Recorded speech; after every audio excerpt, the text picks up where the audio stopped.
Hello everyone, new life academy में आपका स्वागत है। मैं प्रियंका सिंह, आपकी पॉलिटी की टीचर। तो चलिए आइए आज हम लोग पढ़ते हैं किसके बारे में, तो संविधान का भाग एक। चलिए क्या होता है देखते हैं। संविधान का भाग एक, संघ और उसके राज्य क्षेत्र, यूनियन एंड इट्स टेरिटरी। तो हम लोग क्या पढ़ेंगे इसमें, अनुच्छेद 1 से 4 के बीच में पढ़ेंगे कि क्या क्या होता है। तो आर्टिकल 1 में देखिए, अनुच्छेद 1 में इंडिया जो कि भारत है, इंडिया क्या है, भारत है, भारत राज्यों का संघ है।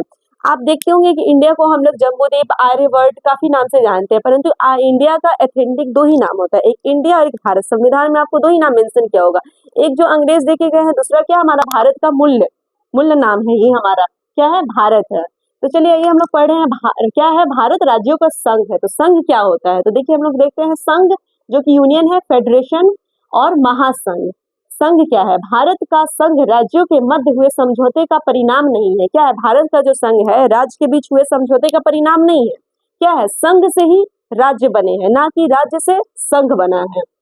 संघ से राज्य का निर्माण हुआ है, राज्यों से संघ का निर्माण नहीं हुआ है। भारत विनाशी राज्यों का एक अविनाशी संघ है। जैसे कि मैं आपको बताती हूँ कि ये क्या है, एक हमारा संघ है, बहुत बड़ा सा संघ है, उसके बाद इसमें क्या जुड़े हैं, राज्य जुड़े हैं, ना कि राज्य है बाद में संघ बना। हमारे भारत क्या है, पहले संघ था, उसके बाद उसमें नए नए राज्य इंक्लूड होते गए हैं। उसके बाद हम लोग फेडरेशन में देखते हैं। फेडरेशन क्या है, अमेरिका फेडरेशन राज्यों के मध्य हुए एक समझौते का निर्माण है। वो समझौता हुआ है, पहले उसके राज्य के बीच समझौता हुआ है, उसके बाद जाके संघ बना है, उसका निर्माण है।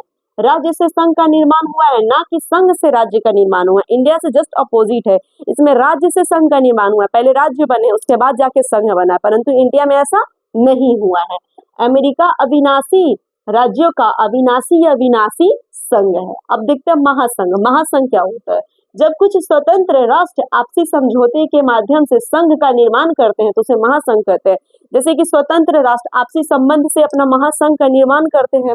ये एग्जाम्पल आपका क्या हो गया, यूरोपीय यूनियन। समझ गया, संघ किसका है, इंडिया में है।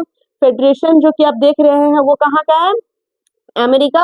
और महासंघ कहाँ का है, यूरोपीय यूनियन। अब हम लोग पढ़ते हैं भारत के राज्य क्षेत्र, जो कि 3 प्रकार के हैं। क्या है, भारत के राज्य क्षेत्र में राज्य, केंद्र शासित प्रदेश और अर्जित क्षेत्र आते हैं। क्या क्या आते हैं, राज्य जो कि हमारा 28 राज्य है, केंद्र शासित प्रदेश जो कि है, और अर्जित क्षेत्र जो कि हम बाद में अर्जित किए, जैसे हम सिक्किम को अपने अंदर में अर्जित किए हैं। ये समझ में आ गया आप लोग को आर्टिकल 1। और आर्टिकल 2 में बताती हूँ क्या है, आर्टिकल 2 भारत के राज्य क्षेत्र में किसी भी राज्य क्षेत्र का प्रवेश या स्थापना। जैसे कि बताती हूँ कि बाहरी कोई राज्य है, उसका हमारे भारत में कैसे प्रवेश होगा, कैसे हम उसको अर्जित करेंगे, उसके बारे में हम लोग किसमें पढ़ते हैं, तो आर्टिकल 2 में पढ़ते हैं। जैसे कि 35वें संविधान संशोधन वर्ष 1974 में सिक्किम को भारत का सह राज्य बनाया गया, और उन्हें 36वें संविधान संशोधन में 1975 में सिक्किम भारत का 22वां पूर्ण राज्य बन गया। क्या बन गया कि कब जोड़ा गया, 35वें संविधान संशोधन में वर्ष 1974 में सिक्किम को भारत का सह राज्य बनाया गया, पहले बनाया गया, और 26वें संविधान संशोधन में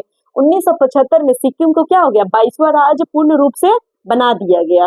पहले संशोधन में शामिल किया गया, फिर क्या किया, 22वां राज्य बना दिया गया। अब आर्टिकल 3 में हम लोग क्या पढ़ते हैं, देखिए भारत के आंतरिक सीमा में, पहले हम लोग क्या पढ़े, बाहरी सीमा, अब आंतरिक सीमा में पढ़ते हैं। देखिए भारत के राज्य क्षेत्र में आंतरिक सीमा में किसी राज्य के नाम में परिवर्तन, क्षेत्र में परिवर्तन, भाषा में परिवर्तन, ये भूमि में परिवर्तन, या किसी क्षेत्र को बढ़ाना, ये हम किस में पढ़ेंगे, आर्टिकल 3 में पढ़ेंगे।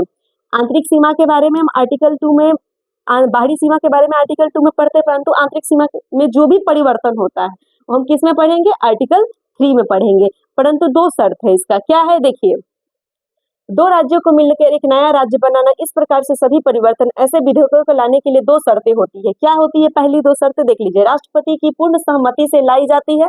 पहली तो राष्ट्रपति की पूर्ण सहमति होनी चाहिए, दूसरे राज्य के विधानमंडल में सहमति लेना आवश्यक है, पर उस सहमति को मानने के लिए संघ सरकार बाध्यकारी नहीं होगा।